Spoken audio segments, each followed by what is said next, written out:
Hello everyone, today we are going to study about blood.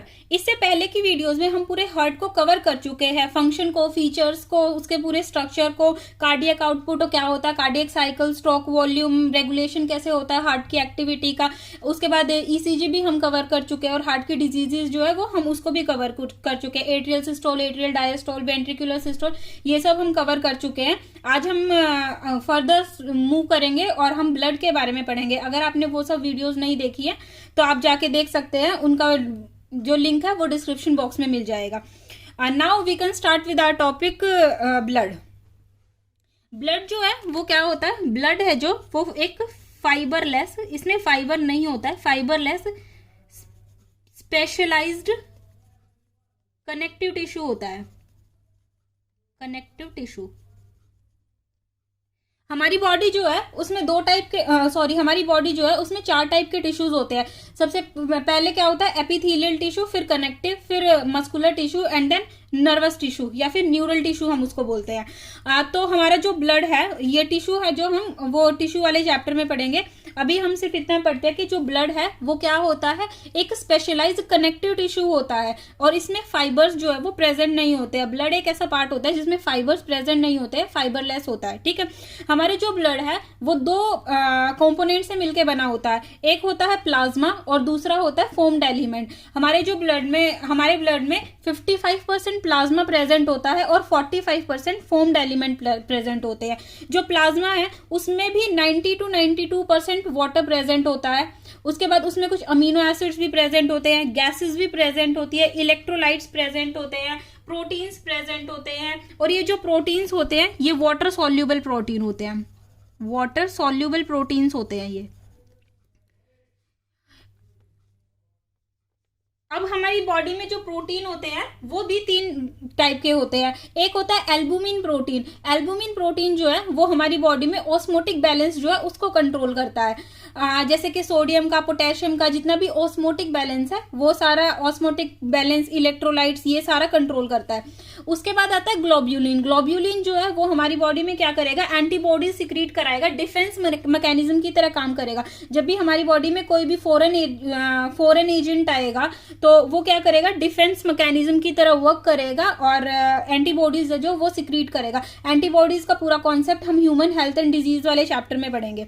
उसके बाद आता है फिब्रिनोजन। फिब्रिनोजन जो है वो क्या करेगा, ब्लड क्लॉटिंग है जो वो करता है। ये जो फिब्रिनोजन अगर प्रेजेंट नहीं होगा ये इनएक्टिव स्टेट में होता है।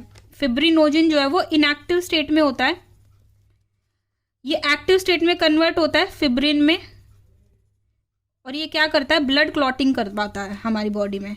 जब भी चोट लग जाती है तो हमारी बॉडी में ब्लड क्लॉटिंग कराता है। ठीक है, तो हम लिख लेते हैं, एल्बुमिन जो है वो क्या करेगा, maintain osmotic balance, osmotic balance. Globulin जो है वो क्या करेगा, डिफेंस मैकेनिज्म,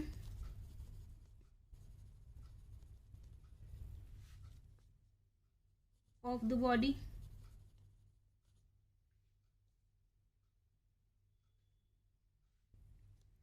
और जो फिब्रिनोजन है वो क्या करेगा, फिब्रिनोजन जो है वो ब्लड क्लॉटिंग कराएगा। जब हमारे अब एक स्टेटमेंट है, plasma minus clotting factor, clotting factor, इसको हम क्या बोलते हैं, सीरम बोलते हैं।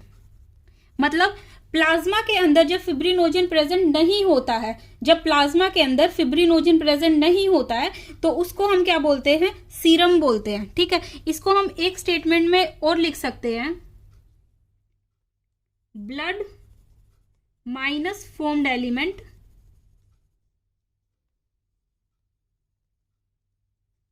माइनस फिब्रिनोजन या फिर क्लॉटिंग फैक्टर, ये भी सीरम होता है।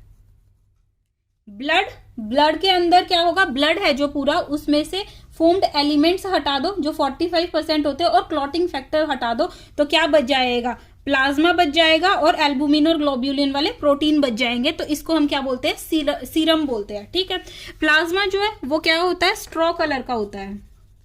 स्ट्रॉ कलर मतलब कि बिल्कुल क्लियर होता है प्लाज्मा, इसका कोई कलर नहीं होता है।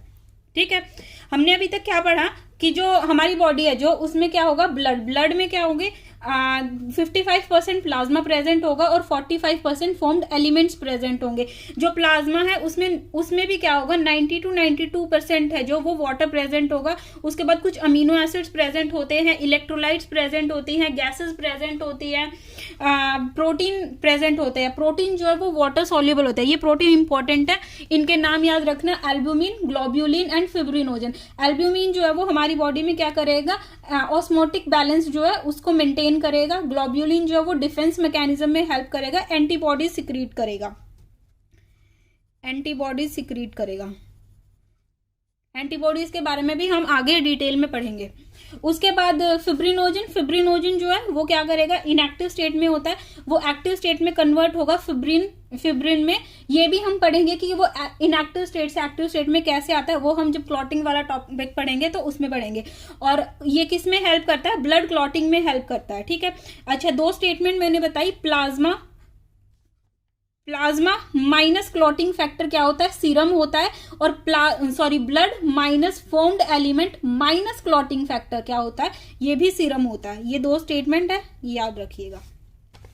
अब हम आते हैं फॉर्म्ड एलिमेंट पे।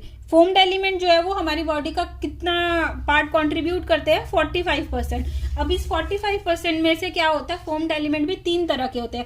एक होते हैं इरिथ्रोसाइट्स जिसको हम आरबीसीज बोलते हैं सिंपल लैंग्वेज में। एक होते हैं ल्यूकोसाइट्स जिसको हम डब्ल्यूबीसी बोलते हैं सिंपल लैंग्वेज में, आरबीसी, डब्ल्यूबीसी। और एक होते हैं प्लेटलेट्स, ठीक है। प्लेटलेट्स सबको पता होता है, जब डेंगू फीवर होता है तो प्लेटलेट्स जो है वो गिरनी शुरू हो जाती है, ठीक है। प्लेटलेट्स से हमारी ब्लड क्लॉटिंग में हेल्प करती है। अब इरिथ्रोसाइट्स जो है वो सबसे ज्यादा अबंडेंट होती है। फॉर्म्ड एलिमेंट्स में जो इरिथ्रोसाइट्स होते हैं, जो आरबीसीज होती है, वो सबसे ज्यादा अबंडेंट होती है, 44% होती है। और ल्यूकोसाइट और प्लेटलेट्स मिला के 1% पार्ट जो है वो बनाते हैं। उसके बाद अब एक्स्ट्रा, अब ये तो 45% ही हुआ, ठीक है। 44 ये और 45%, तो ये 45% हो गया और 55% प्लाज्मा हो गया, ठीक है। तो ऐसे कंपोजिशन होता है इनका, ठीक है। अब आता है हमारे पास इरिथ्रोसाइट्स के बारे में हम पढ़ते हैं। इससे पहले हम ये देख लेते हैं कि ल्यूकोसाइट्स के टाइप देख लेते हैं, उसके बाद हम इनके बारे में डिटेल में पढ़ेंगे। सबसे पहले आता है ल्यूकोसाइट्स। ल्यूकोसाइट्स जो है वो क्या होता है, डब्ल्यूबीसी होती है, डब्ल्यूबीसीज होते हैं। डब्ल्यूबीसी का फुल फॉर्म होता है व्हाइट ब्लड सेल्स, ठीक है। ये हमारी बॉडी में डिफेंस मैकेनिज्म में काम करते हैं, इम्यूनिटी बूस्ट करते हैं, ठीक है। अब ये भी 2 टाइप के होते हैं, एक होता है ग्रैन्युलोसाइट, एक होता है एग्रैन्युलोसाइट। ग्रैन्युलोसाइट जो है उसमें क्या होंगे, छोटे छोटे ग्रैन्यूल्स प्रेजेंट होंगे, ठीक है। और एग्रैन्युलोसाइट्स जो है उसमें भी ग्रैन्यूल्स प्रेजेंट होते हैं लेकिन कम अमाउंट में होते हैं। जो ग्रैन्युलोसाइट्स है वहां ग्रैन्यूल्स ज्यादा अमाउंट में होते हैं, इसीलिए इसको ग्रैन्युलोसाइट बोला जाता है। लेकिन एग्रैन्युलोसाइट जो है इसका मतलब ये नहीं है कि उसमें ग्रैन्यूल्स प्रेजेंट नहीं होते, उसमें भी ग्रैन्यूल्स प्रेजेंट होते हैं लेकिन कम अमाउंट में प्रेजेंट होते हैं, ठीक है। अब इसके ग्रैन्युलोसाइट्स में कौन कौन से आते हैं, neutrophil, basophil and eosinophils. Neutrophil, basophil and eosinophils, ठीक है। न्यूट्रोफिल्स जो है वो सबसे ज्यादा होते हैं। न्यूट्रोफिल्स जो है वो क्या होता है, सबसे ज्यादा होते हैं, सबसे ज्यादा अबंडेंस में होते हैं और 60 to 65% पार्ट कंट्रीब्यूट करते हैं ल्यूकोसाइट का, ठीक है।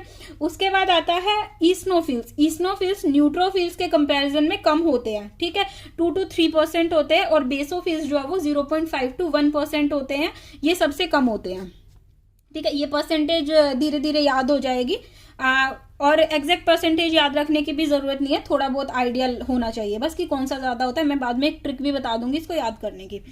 अब उसके बाद आता है एग्रैन्युलोसाइट। एग्रैन्युलोसाइट जो है उसमें क्या आता है, लिम्फोसाइट्स। लिम्फोसाइट्स जो होते हैं वो 2 टाइप के होते हैं, एक होते हैं बी लिम्फोसाइट्स, एक होता है टी लिम्फोसाइट्स, ठीक है। तो लिम्फोसाइट्स जो वो हमारी बॉडी में ल्यूकोसाइट्स का 20 to 25% पार्ट कवर करते हैं। और मोनोसाइट्स जो है वो 6 to 8% पार्ट कवर करते हैं, ठीक है। मैं रिपीट करती हूँ, फॉर्म्ड एलिमेंट्स में क्या क्या आता है, एरिथ्रोसाइट्स जिसको हम आरबीसी बोलते हैं, ल्यूकोसाइट्स जिसको हम डब्ल्यूबीसी बोलते हैं, white blood cell, RBC red blood cell, और उसके बाद प्लेटलेट्स, ठीक है। एरिथ्रोसाइट्स जो है वो ज्यादा अबंडेंट में होते हैं, मोस्ट अबंडेंट होते हैं, 44% पार्ट कॉन्ट्रीब्यूट करते हैं। ल्यूकोसाइट्स एंड प्लेटलेट्स जो है वो 1% पार्ट कंट्रीब्यूट करता है। अब ल्यूकोसाइट्स के फर्दर 2 पार्ट है, एक होते हैं ग्रैन्युलोसाइट्स जिसमें ग्रैन्यूल प्रेजेंट होते हैं ज्यादा अमाउंट में, मोर अबंडेंस में, और एक होता है ए ग्रैन्युलोसाइट जिसमें ग्रैन्यूल्स प्रेजेंट तो होंगे लेकिन लेस अबंडेंस में प्रेजेंट होंगे। अब आता है इसमें ग्रैन्युलोसाइट्स। ग्रैन्युलोसाइट्स में क्या होगा, न्यूट्रोफिल्स आएंगे जो सबसे ज्यादा अबंडेंस में प्रेजेंट होंगे, उसके बाद बेसोफिल्स, ईस्नोफिल्स, ठीक है, ये तीन प्रेजेंट होते हैं ग्रैन्युलोसाइट्स में। ए ग्रैन्युलोसाइट्स में लिम्फोसाइट्स प्रेजेंट होंगे और मोनोसाइट्स प्रेजेंट होंगे। हम डिटेल में पढ़ेंगे क्या न्यूट्रोफिल होता है, क्या ईस्नोफिल्स होता है, लिम्फोसाइट, मोनोसाइट्स क्या होता है, इनका काम क्या होता है, ये सब हम डिटेल में पढ़ेंगे। अब आता है एरिथ्रोसाइट्स। एरिथ्रोसाइट्स के बारे में हम पढ़ते हैं। एरिथ्रोसाइट्स जो है जिसको हम आरबीसी बोलते हैं, आरबीसी जो है वो स्फेरिकल शेप की होती है और बाइकॉनकेव होती है। आरबीसी जो है वो कैसी होगी, बाइकॉनकेव। कैसे बनाएंगे हम, ये वाली शेप है जो वो बाइकॉनकेव होती है, ठीक है। बाइकॉनकेव और स्फेरिकल शेप की होती है किसमें, मैमल्स में। और ओवल और बाइकॉन्वेक्स भी होती है।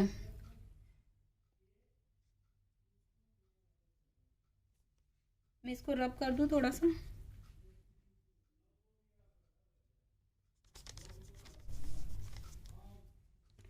ओवल एंड बाइकॉन्वेक्स, यहाँ लिख देती हूँ, ओवल एंड बाइकॉन्वेक्स होती है किसमें, वर्टिब्रेट्स में। सारे वर्टिब्रेट्स जो होते हैं वर्टिब्रेट्स में क्या होती है, ओवल और बाइकॉन्वेक्स होती है। वर्टिब्रेट, इनवर्टिब्रेट आपको पता होगा, नहीं पता है तो वो भी हम एनिमल किंगडम में पढ़ेंगे। ओवल और बाइकॉन्वेक्स होती है वर्टिब्रेट्स में। और मैमल्स भी वर्टिब्रेट्स में ही आते हैं, लेकिन मैमल्स में क्या है, कैसी होती है, स्फेरिकल होती है और बाइकॉनकेव होती है। इसमें भी एक्सेप्शन है, कैमल में, ऊंट में जो कैमल होता है उसमें ये स्फेरिकल नहीं होती है, ओवल होती है, ओवल और बाइकॉनकेव होती है, ठीक है। ये अगर याद रह जाए तो ठीक है, वरना आप छोड़ भी सकते हो इसे। हाँ, अब ये एरिथ्रोसाइट्स आरबीसी जो है वो स्फेरिकल होगी और बाइकॉनकेव शेप की होगी, ज्यादा अबंडेंट में होगी, ठीक है, ज्यादा अबंडेंस में होगी। और कितनी इसकी जो मेजर होता है, कितना काउंट होता है आरबीसी का काउंट, 5 to 5.5 मिलियन पर mm³। 5 to 5.5 मिलियन, 5 से 5.5 मिलियन पर mm³ ऑफ ब्लड, ये यूनिट है, ठीक है। कितनी होगी, 5 से 5.5 मिलियन पर mm³ ऑफ ब्लड, ठीक है। लाइफ स्पैन कितना होगा इसका, 120 डेज, 120 दिन जिंदा रहेगी। और उसके बाद ये क्या हो जाती है, destroyed after 120 days in spleen में जाके ये मर जाती है। इसीलिए स्प्लीन को क्या बोला जाता है, ग्रेवयार्ड ऑफ आरबीसी, ठीक है। ये 120 दिन तक जिंदा रहेगी और उसके बाद डिस्ट्रॉय हो जाएगी स्प्लीन में जाके। स्प्लीन जो है उसको क्या बोला जाता है, graveyard of RBC. Graveyard of RBC मतलब आरबीसी की कब्र, ग्रेवयार्ड का मतलब होता है कब्र, तो आरबीसी की कब्र बोला जाता है स्प्लीन को। इसमें क्या होता है, एक रेड कलर का पिगमेंट होता है जिसको हम हीमोग्लोबिन बोलते हैं, HB, ठीक है। एक रेड कलर का पिगमेंट होता है जिसको हम हीमोग्लोबिन बोलते हैं। और ये जो हीमोग्लोबिन पिगमेंट है इसमें आयरन प्रेजेंट होता है, इसीलिए बोलते हैं कि आयरन ज्यादा लेने से ब्लड की कमी नहीं होती है, क्योंकि आयरन प्रेजेंट होता है इसमें, Fe। और Fe जो है वो +2 की फॉर्म में प्रेजेंट होता है। रेड कलर का आयरन कंटेनिंग पिगमेंट होता है जिसको हीमोग्लोबिन बोलते हैं। ये क्या होता है, हीमोग्लोबिन आयरन जो है इसमें Fe2+ की फॉर्म में प्रेजेंट होता है, Fe3+ की फॉर्म में प्रेजेंट नहीं होता है। अगर Fe3+ की फॉर्म में प्रेजेंट होगा तो डिजीज हो जाएगी मिथेनोग्लोबिन, जिसको हम ब्लू बेबी सिंड्रोम बोलते हैं। ये किससे होती है, वाटर से होती है। जब वाटर में नाइट्रेट कंटेंट, सल्फेट कंटेंट ज्यादा हो जाता है तो डिजीज होती है ब्लू बेबी सिंड्रोम की, मिथेनोग्लोबिन बोलते हैं। वो सब छोड़ दीजिए, बस इतना याद रखिए कि इसकी एक्टिव फॉर्म कौन सी होती है, Fe2+ होती है, ठीक है। अच्छा, ये जो हीमोग्लोबिन है ये कितना होता है, 12 to 15 ग्राम, 12 to 15 या फिर 16 भी लिख देते हैं, एनसीईआरटी में 16 लिखा हुआ है। 12 to 16 ग्राम हीमोग्लोबिन जो है वो 100 ml ऑफ ब्लड में होता है, 100 ml ऑफ ब्लड, ठीक है। हीमोग्लोबिन जो है वो 12 से 16 ग्राम जो है वो एवरी 100 ml ऑफ ब्लड में होता है। ठीक है। ये क्या करता है, ऑक्सीजन का ट्रांसपोर्ट करता है, ऑक्सीजन का ट्रांसपोर्ट करता है। ठीक है। जो HB है, हीमोग्लोबिन है, वो ऑक्सीजन का ट्रांसपोर्ट करता है। अब ये हम ट्रांसपोर्ट वाले चैप्टर में पढ़ेंगे। एक्चुअली पूरी ह्यूमन फिजियोलॉजी जो है वो इंटरलिंक है, तो इसीलिए हमने पहले ब्लड वाला चैप्टर शुरू कर दिया, इसीलिए मैं ये उसमें ट्रांसपोर्ट वाले चैप्टर में breathing and exchange of gases में हम पढ़ेंगे कि कैसे हीमोग्लोबिन जो है वो ऑक्सीजन के ट्रांसपोर्ट में हेल्प करता है। ठीक है। तो 12 to 16 gram every 100 ml of blood में ये ऑक्सीजन ट्रांसपोर्ट में हेल्प करती है।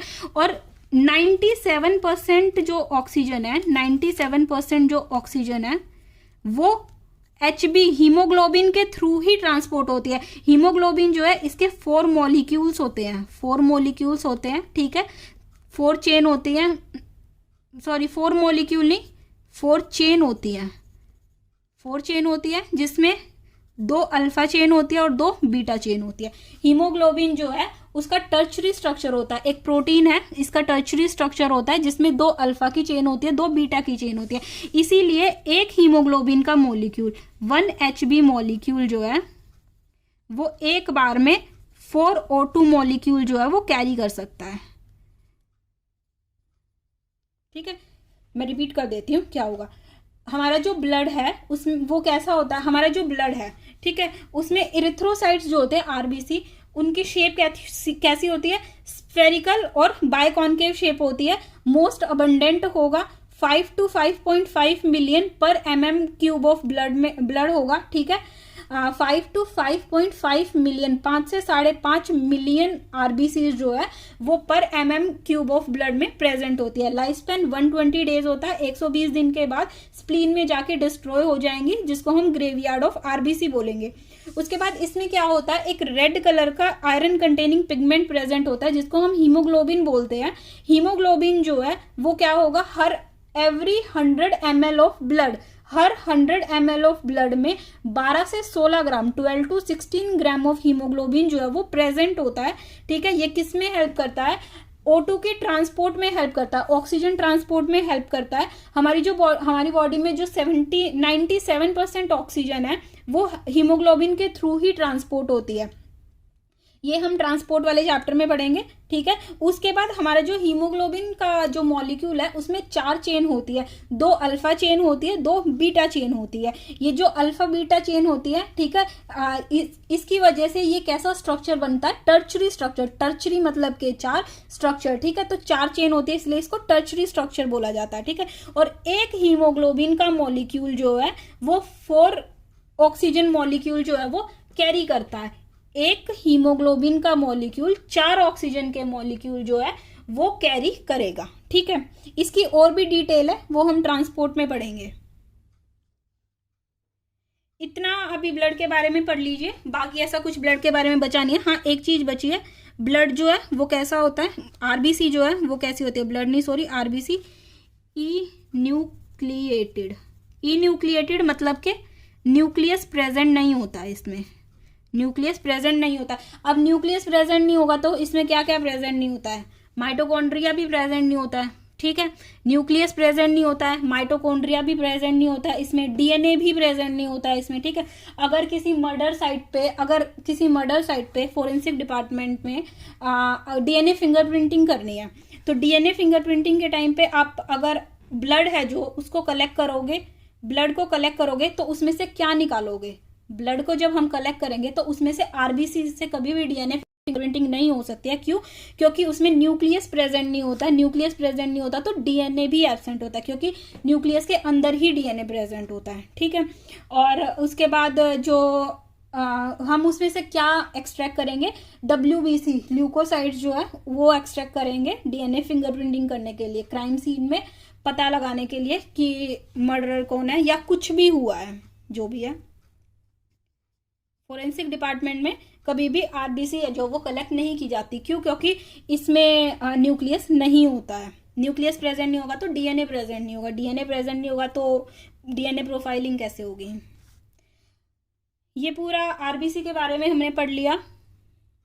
अब आता है डब्ल्यूबीसी। डब्ल्यूबीसी के बारे में हम फर्दर नेक्स्ट वीडियो में कवर करेंगे। अभी वीडियो हो चुकी है, 19-20 मिनट की वीडियो हो चुकी है। अब इतना ही हम इसको रखते हैं। उसके बाद हम डब्ल्यूबीसी के बारे में granulocytes, agranulocytes, neutrophil, eosinophil, basophil, lymphocytes, platelets, इस सब के बारे में हम नेक्स्ट वीडियो में पढ़ेंगे और इनके स्ट्रक्चर्स भी देखेंगे कि कैसे बना होता है, क्या क्या कैसे दिखती हैं, किस में कितने लोब्स होते हैं, ये सारी हम पूरी डिटेल इसको पढ़ेंगे। अभी इस वीडियो में इतना काफ़ी है। ब्लड मैं एक बार समराइज कर देती हूँ। हमारी बॉडी में क्या है, ब्लड है जो, उसके दो कंपोनेंट होते हैं। एक किससे मिलकर बना होता है, एक होता है प्लाज्मा और एक होता है फोम्ड एलिमेंट। प्लाज्मा जो है वो 55% पार्ट कॉन्ट्रीब्यूट करता है ब्लड का, और 45% फोम्ड एलिमेंट्स है जो वो है। ब्लड जो है वो होता क्या है, फाइबरलेस स्पेशलाइज कनेक्टिव टिश्यू होता है, ठीक है। फ्लूइड कंटेंट होता है ये, ठीक है। अच्छा, प्लाज्मा, इसके पार्ट है प्लाज्मा और फोम्ड एलिमेंट। प्लाज्मा जो वो 55% पार्ट कवर करेगा और फोम्ड एलिमेंट 45% पार्ट कवर करेगा। जो प्लाज्मा है उसमें 90 to 92% वाटर होगा, ये परसेंटेज याद रखना है।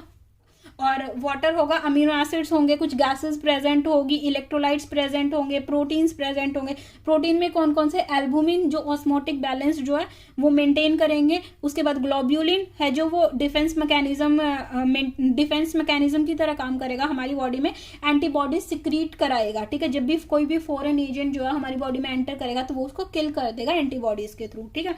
उसके बाद फिब्रिनोजन जो है वो क्या होगा, क्लॉटिंग करवाएगा, ठीक है। अगर हमारी बॉडी में फिब्रिनोजन नहीं होगा तो हमारी जो, अगर चोट लगने पे क्लॉट है जो कम नहीं बनेगा, क्लॉटिंग नहीं होगी और जो ब्लड है वो कंटिन्यू फ्लो करता रहेगा। ये हम इसी चैप्टर में क्लॉटिंग वाला टॉपिक आएगा तो हम उसमें पढ़ेंगे। कोएगुलेशन ऑफ ब्लड का एक टॉपिक है, उसमें हम पढ़ेंगे कैसे ये इनएक्टिव स्टेट से एक्टिव स्टेट में जाता है। उसके बाद फोम्ड एलिमेंट जो है वो क्या होगा, उसमें क्या क्या प्रेजेंट होता है। इरिथ्रोसाइट्स आरबीसी 44% होती है और ल्यूकोसाइट्स और प्लेटलेट्स है जो वो मिलके 1% पार्ट बनाती है, ठीक है। उसके बाद ल्यूकोसाइट जो है उसको हम क्या बोलते हैं, उसमें उसके भी दो पार्ट है, एक होता है ग्रैन्युलोसाइट्स, एक होता है ए ग्रैन्युलोसाइट। ग्रैन्युलोसाइट जो है उसमें ग्रैन्यूल्स जो है वो मोर अबंडेंस में प्रेजेंट होते हैं और ए ग्रैन्युलोसाइट जो है उसमें ग्रैन्यूल जो है वो लो क्वांटिटी में प्रेजेंट होते हैं। अच्छा, ग्रैन्युलोसाइट्स में कौन कौन से आते हैं, न्यूट्रोफिल, ईस्नोफिल्स, बेसोफिल्स, ठीक है। ए ग्रैन्युलोसाइट्स में लिम्फोसाइट्स और मोनोसाइट्स, ठीक है। इसकी मैं ट्रिक बता देती हूँ एक,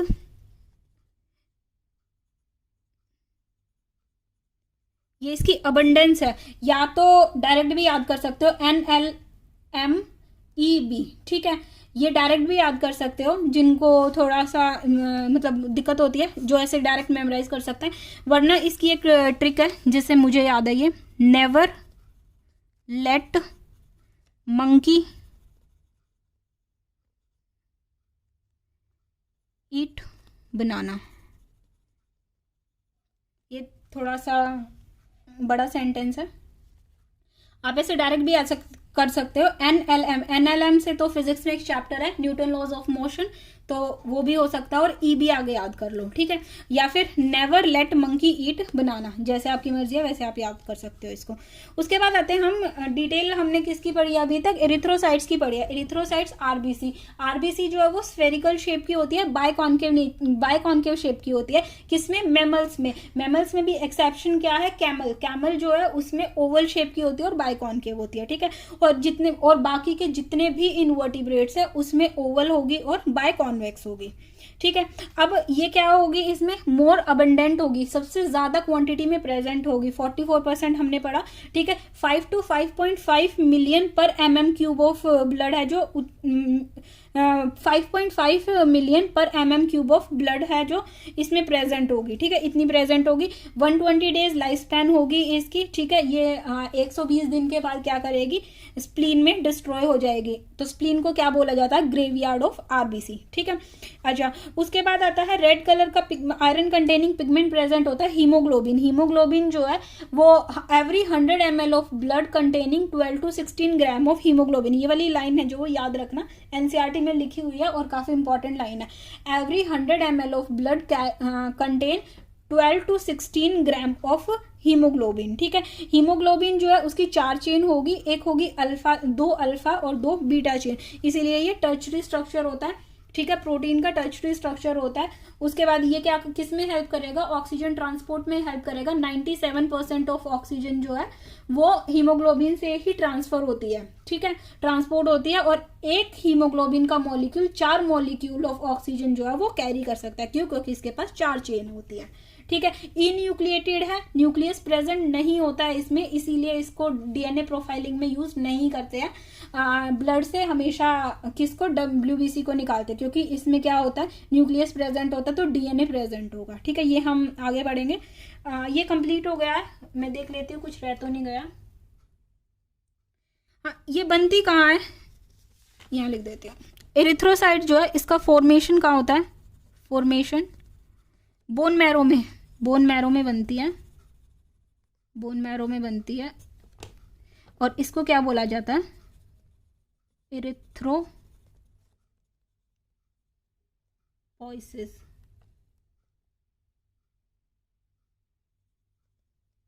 एरिथ्रोपोइसिस, ठीक है।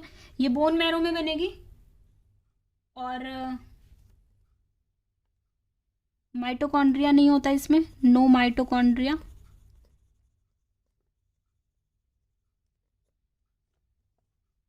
ठीक है। और फीटस में, ये फीटस मतलब बच्चे में, ये किस में बनेगी, लिवर में भी बनेगी एंड स्प्लीन में बनेगी, ठीक है। एरिथ्रोपोइसिस है, ये रेस्पिरेशन भी कैसा करेंगी, एनएरोबिक, ऑक्सीजन की जरूरत नहीं होती है इनको रिस्पायर करने के लिए, ऑक्सीजन का बस ट्रांसपोर्ट करती है ये ऑक्सीजन का ट्रांसपोर्ट करती है, मतलब लाने ले जाने का काम करती है। बाकी इनको रिस्पायर करने के लिए ऑक्सीजन की जरूरत नहीं होती है। एनारोबिक रेस्पिरेशन होता है इसमें। और कोई भी ऑर्गेनिल्स प्रेजेंट नहीं होते हैं, नो ऑर्गेनिल्स। ऑर्गेनिल्स कौन कौन से होते हैं, एंडोप्लाज्मिक रेटिकुलम हो गया, गोल्जी बॉडी हो गया, लाइजोसोम हो गया, वैक्यूल हो गया, ये माइटोकॉन्ड्रिया है, क्लोरोप्लास्ट है, ये सब, सॉरी क्लोरोप्लास्ट तो प्रेजेंट ही नहीं होता, वो तो प्लांट्स में होता है, ये सब प्रेजेंट नहीं होता है इसमें, ठीक है। न्यूक्लियस भी प्रेजेंट नहीं होता, तो ये वाले ऑर्गेनिल्स इसमें कोई भी प्रेजेंट नहीं होते।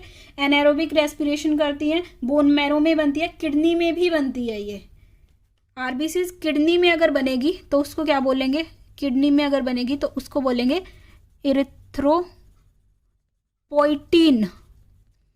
इरिथ्रोपोइटीन। अगर किडनी में बनेगी तो इरिथ्रोपोइटीन बोलेंगे, और बोन मैरो में बनेगी तो इरिथ्रोपोइसिस बोलेंगे। इरिथ्रो वर्ड जहां भी आ जाए, मतलब ये आरबीसी से रिलेटेड है, कोई भी जहां भी इरिथ्रो वर्ड आ जाएगा वो आरबीसी से रिलेटेड होता है। इसमें माइटोकॉन्ड्रिया प्रेजेंट नहीं होता। और फीटस में ये लिवर में भी बनती है और स्प्लीन में भी बनती है। फीटस में भी 4 चेन ही होती है, 4 चेन होती है, लेकिन इसमें फीटस में क्या होता है, 2 अल्फा चेन होती है और 2 गामा चेन होती है। 2 अल्फा चेन होती है फीटस में और 2 गामा चेन होती है, ठीक है। अडल्ट में क्या होगा, 2 अल्फा चेन 2 बीटा चेन होगी। फीटस में 2 अल्फा चेन और 2 गामा चेन है जो वो प्रेजेंट होती है, ठीक है। ये कंप्लीट हो गया, ठीक है। और एक फीटस जो है, फीटस का जो ब्लड है वो मोर ऑक्सीजन कैरी करता है, ये हम ट्रांसपोर्ट में पढ़ेंगे, मोर ऑक्सीजन कैरी करता है, ठीक है, क्योंकि हीमोग्लोबिन में ज़्यादा स्पेस होता है, वो हम ट्रांसपोर्ट में पढ़ेंगे।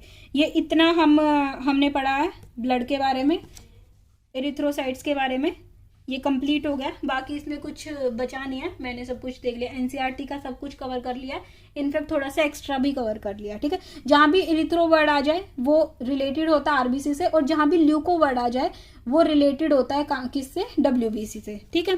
प्लेटलेट जो है इसका दूसरा नाम होता है थ्रोम्बोसाइट्स,